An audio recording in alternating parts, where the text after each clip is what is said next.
Hi friends, இன்றைக்கி நம்ம ரவையை வச்சு ஒரு சூப்பரான கேக் ரெசிபி தான் எப்படி செய்கிறதுன்னு பார்க்க போகிறோம். ஃபஸ்ட்டு நான் அதுக்கு ஒரு மிக்ஸி ஜாரில் 1 கப் அளவுக்கு ரவை ஆட் பண்ணிக்கிறேன்.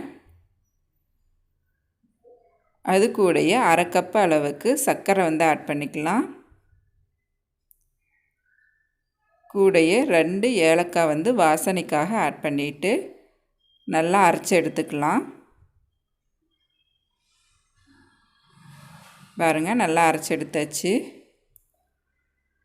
அடுத்து இன்னொரு பாத்திரத்தில் ஒரு 1/2 கப் அளவுக்கு பால் ஆட் பண்ணிக்கலாம்.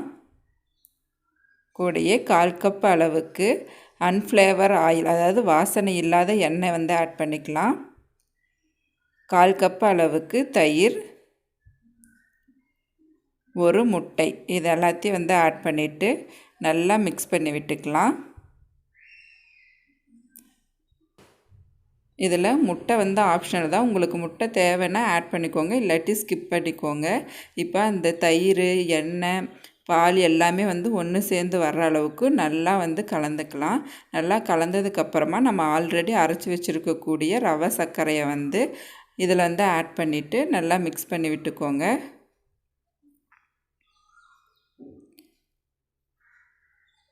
இதில் நான் சொன்ன அளவுகளுக்கே நீங்கள் செஞ்சீங்க அப்படின்னா உங்களுக்கு கேக் ரொம்ப நல்லா வரும். இப்போ நம்ம கலந்து விடும்போது பார்த்திங்கன்னா இந்த கேக் பேட்டர் கொஞ்சம் தண்ணியாட்டாக தான் இருக்கும். நம்ம மூடி போட்டு ஒரு 10 நிமிஷம் வரைக்கும் நம்ம ஊற வச்சிடணும்.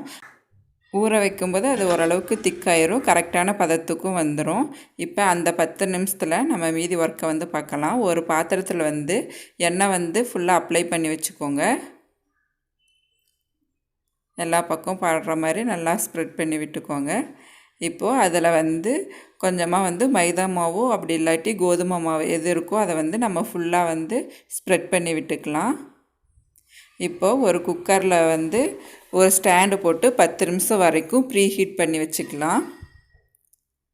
இப்போ பாருங்கள், 10 நிமிஷம் ஆயிடுச்சு. இதில் நான் ஈனோ ஆட் பண்ணுறேன். பேக்கிங் சோடா, பேக்கிங் பவுட்ரு இந்த 2 எதுவும் இல்லை அப்படின்னா நீங்கள் ஈனோ ஆட் பண்ணிக்கோங்க. ஈனோ ஆட் பண்ணிவிட்டு நல்லா மிக்ஸ் பண்ணி விட்டுக்கோங்க. உங்கள்கிட்ட பேக்கிங் பவுடர் இருந்துச்சுன்னா ஈனோ ஆட் பண்ண தேவையில்லை. பேக்கிங் சோடா ஒரு 1/2 ஸ்பூனு, பேக்கிங் பவுடர் ஒரு 1/2 ஸ்பூன் ஆட் பண்ணிவிட்டு நல்லா கலந்து விட்டுக்கோங்க. ஈனோ ஆட் பண்ணும்போதே பார்த்திங்கன்னா அது நல்லா அந்த மாவு உப்பி வரும். கலந்து விடும்போதே நமக்கு நல்லா தெரியும். இப்போ பாருங்கள், அந்த கேக் பேட்டர் நல்லா திக்காக வந்திருக்கு. இந்த பதம் நமக்கு கரெக்டாக இருக்கும். அதே மாதிரி மாவு எப்போ கலந்து விடும்போது ஒரே சைடு மட்டும்தான் கலந்து விடணும். 2 பக்கம் நம்ம சுற்றி சுற்றி கலந்து விடக்கூடாது. ஒரே பக்கமாக மட்டும்தான் கலந்து விடணும். இப்போ பாருங்கள், கரெக்டான பதத்தில் இருக்குது. இப்போது ஆல்ரெடி நம்ம எண்ணெயெல்லாம் அப்ளை பண்ணி வச்சுருக்கக்கூடிய பாத்திரத்தில் நல்லா மிக்ஸ் பண்ணி வச்சுருக்கக்கூடிய கேக் மாவு ஆட் பண்ணிவிட்டு நல்லா இந்த மாதிரி தட்டி விட்டுக்கோங்க. தட்டி விட்டுட்டு நம்ம ஆல்ரெடி ப்ரீ ஹீட் பண்ணி வச்சுருக்கக்கூடிய குக்கரில் இந்த பாத்திரத்தை உள்ளே வச்சிடலாம். உள்ளே வச்சுட்டு ஒரு மூடி போட்டு மூடி வச்சுருங்க. குக்கரில் விசில் போடக்கூடாது. இப்போ ஒரு 15 நிமிஷம் ஆயிடுச்சு. பாதி அளவுக்கு கேக் வெந்துருச்சு. இந்த டைமில் நான் டூட்டி ஃப்ரூட்டி ஆட் பண்ணிக்கிறேன். உங்கள்கிட்ட நட்ஸ் எதுவாக இருந்தாலும் நீங்கள் ஆட் பண்ணிக்கலாம். முதல்ல இதை ஆட் பண்ணிட்டீங்க அப்படின்னா அடியில் போய் தங்கிடும். அதனால் பாதி அளவுக்கு வெந்ததுக்கப்புறமா நீங்கள் என்ன நட்ஸு சேர்க்குறீங்களோ அதெல்லாம் ஆட் பண்ணிவிட்டு மறுபடியும் மூடி போட்டு மூடி வச்சுருங்க.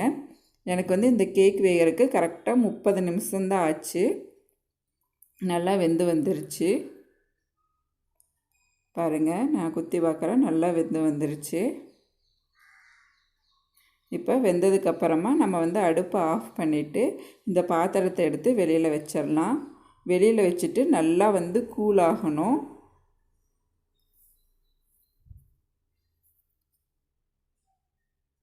பாருங்கள், நல்லா சாஃப்டாக வந்திருக்கு.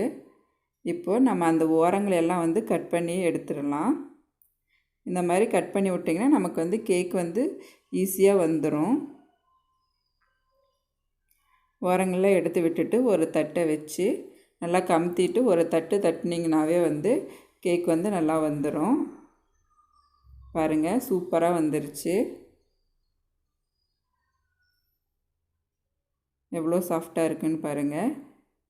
இப்போ இன்னொரு தட்டு வச்சு திருப்பிடலாம்.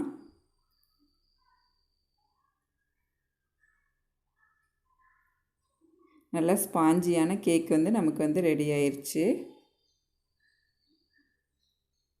இப்போ வந்து கட் பண்ணிடலாம்.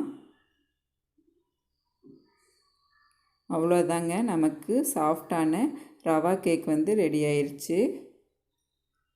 பாருங்கள் எந்த அளவுக்கு பஞ்சு மாதிரி இருக்குன்ட்டு. கண்டிப்பாக உங்கள் வீட்டில் இந்த ரவா கேக் வந்து ட்ரை பண்ணி பார்த்துட்டு எப்படி இருக்குன்னு கமெண்டில் சொல்லுங்கள். இந்த ரெசிபி உங்களுக்கு பிடிச்சிருந்தா மறக்காமல் நம்ம ஃபுட் இன்பாக்ஸ் எல்லாம் சப்ஸ்கிரைப் பண்ணி பக்கத்தில் இருக்கக்கூடிய பெல் பட்டனை ப்ரெஸ் பண்ணுங்கள். தேங்க்யூ.